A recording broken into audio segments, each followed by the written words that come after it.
Hey guys, welcome back to my channel Babli লাইফস্টাইলে তোমাদের অনেক অনেক ওয়েলকাম। আজকের ব্লগটা আমি এখান থেকেই শুরু করছি। কেমন আছো তোমরা সবাই? আশা করি সবাই ভালো আছো। দেখো, আজকের ব্লগটা আমি এখান থেকে শুরু করছি, তো ব্লগটা দেখতে থাকো। দেখো, আজকে একটু ঘরটা ঝাড়পোছ করবো, সামনে আমাদের 24 প্রহর, তার জন্য ঘরটা একটু পরিষ্কার করে নেবো। তার জন্য পরিষ্কার করার আগে দেখো আমি ওই ঘরেতে বিছানার চাদর বালিশ ওগুলো সব ওই ঘরে রেখে আসছি, পাশের ঘরে। না হলে ঝাড়বো আর ওগুলোর মধ্যে সব পড়বে আর নোংরা হয়ে যাবে। ওগুলো কালকেই কাঁচা হয়েছে, কাঁচা চাদর, তার জন্য ওগুলো ওই ঘরে রেখে এলাম। এবার তোষকটাও গুটিয়ে নিচ্ছি। দেখো, তোষকটা গুটিয়ে নিলাম। এবার জানলাগুলো খুলে নিচ্ছি। আর তোমাদের দাদা দেখো চান করতে যাচ্ছিল, আমি বললাম আমাকে একটু সাহায্য করো, তার জন্য জানলাগুলো দেখো খুলে দিচ্ছে। আর আমি ঝাড়তে শুরু করে দিয়েছি।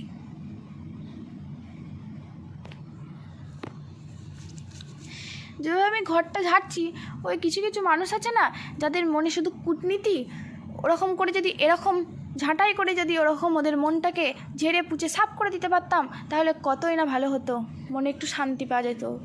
যাই হোক, ওটা তো পারবো না, তার জন্য নিজের ঘরটা একটু ঝেড়ে পুছে সাফ করি, ওটাতেই শান্তি। আর তোমাদের দাদা দেখো বুঝতেই পারে এই ভিডিও চলে এসছে গামছা পরে লাইট পরিষ্কার করতে, যেই বলেছি নেমে গেছে।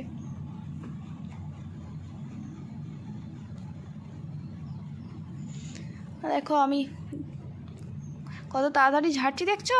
ভেবো না জানো যে আমি অনেক তাড়াতাড়ি ঝাড়ছি, অনেক তাড়াতাড়ি ঝাড়িনি, অনেক টাইম লেগেছে। এটা একটু ফাস্ট করে দিয়েছি যাতে তোমরা বোর না হও, তার জন্য।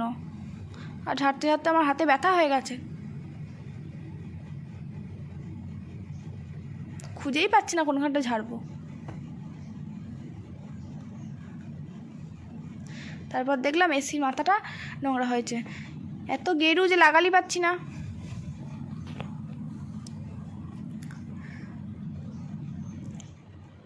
এবার জানলাগুলো একটু ভালো করে মুছে নেবো। জানলাগুলো মুছছি আর জানলাগুলো হাত ঢুকে ঢুকে পরিষ্কার করছি, আর আমার হাতটা শুধু আটকে যাচ্ছে।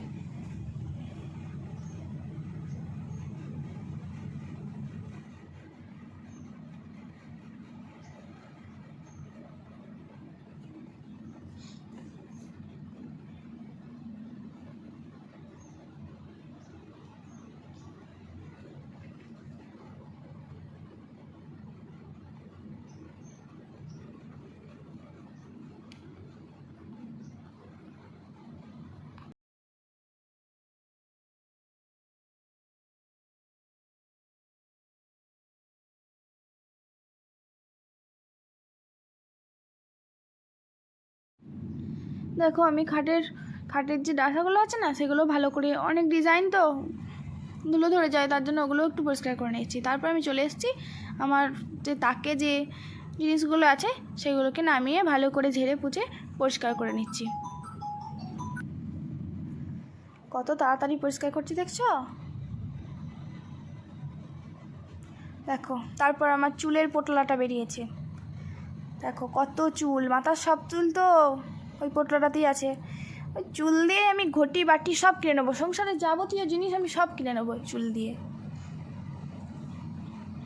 চুল দিয়ে আমি বড়লোক হয়ে যাব। এত চুল উঠছে যে আমি চুল বিক্রি করেই বড়লোক হয়ে যাব।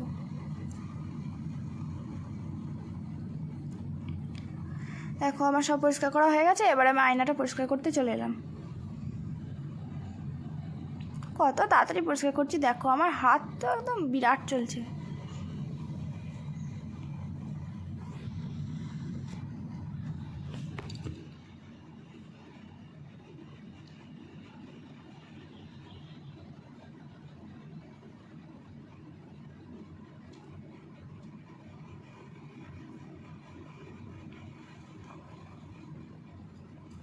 আর আমার তাকেও যে একটা আয়না আছে না, ম্যাজিক মিনার, সেটা আমি পরিষ্কার করে নিচ্ছি। ওটা মুখও দেখা যায়, আবার ফটো ফ্রেম দিয়ে আলো জ্বলে ফটো দেখা যায়, ওটাই পরিষ্কার করে নিলাম। তারপর চলে এলাম বিছানার চাদরটা পাততে। এবার বিছানার চাদরটা ভালো করে পেতে নেবো। সব ঝাড়পোছ করা হয়ে গেছে, বিছানাটাও তো পাততে হবে, তার জন্য বিছানার চাদরটা ভালো করে পেতে নিচ্ছি।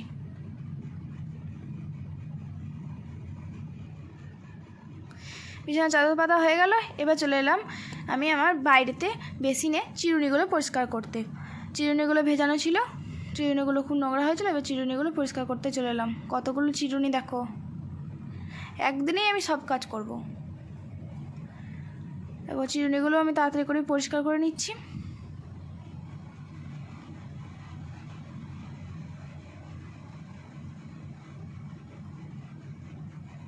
এবার আমি বেসিনটাকে ভালো করে মেজে ঘষে করে চকচকে করে দেবো, যেন বেসিনে আমার মুখ দেখা যায়, আয়নায় মুখ দেখতে হবে না।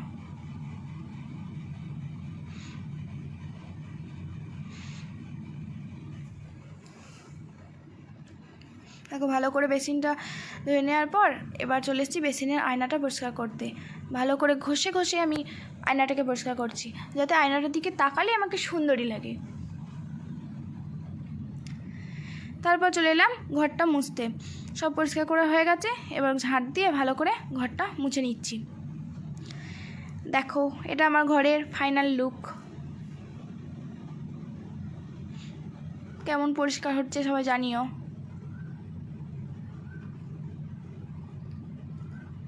আমি স্নান করে চলে এসে তোমাদেরকে দেখাচ্ছি। দেখো বাইরেটাও দেখে নাও, বাইরেটাও পরিষ্কার করেছি। পরিষ্কার করা হয়ে গেল। এবার আমার খুব খিদে পেয়েছে, তাই মাকে বললাম ভাত দাও। দেখো মা ভাত বাড়ছে, আর আমি বাবাকে ভাতটা ধরে দিতে যাচ্ছি। বাবাকেও ভাত দিয়ে দিলাম আর নিজে নিয়েও খেয়ে নিলাম। এখন বিকাল হয়ে গেছে, চলে এসেছি তোমার দাদার জামা ইস্ত্রি করতে। সব থেকে বিচ্ছিরি কাজ হচ্ছে ইস্ত্রি করা। আমার সব থেকে বেশি কষ্ট লাগে ইস্ত্রি করতে, কিন্তু তাও করতে হয়। জামাগুলো তো ইস্ত্রি করতে হবে, ওই জন্য করছি। দেখো সব হয়ে গেছে, দেখছো প্যান্ট জামা পাঞ্জাবি সব ইস্ত্রি করে নিয়েছি। কত এবার রেখে দিই। এবার রেখে দিয়ে চলো একটু বাইরে দিয়ে ঘুরে আসি। বিকালবেলা একটু বাইরে দিয়ে হাওয়া খেয়ে আসি। দেখো বাইরে দিয়ে চলে এসেছি, আর এখানে মা জেঠিমারা সবাই গল্প করছে। আর ওই দূরে কাকিমা বৌদি আর ননদ সবাই গল্প করছে। আমি চলে গেলাম গল্প করতে। আর এখন সন্ধে হয়ে গেছে, তোমার দাদা চলে এসছে, আর আমরা বসে পড়েছি সিনেমা দেখতে। তার সাথে ডাল ভাজা খেতে খেতে সিনেমা দেখছি। টাটা, দেখা হচ্ছে আবার নেক্সট ব্লগে। যদি আমার ভিডিওটা ভালো লাগে তাহলে লাইক কমেন্ট আর শেয়ার করো। আর হ্যাঁ, সাবস্ক্রাইব করতে একদম ভুলো না।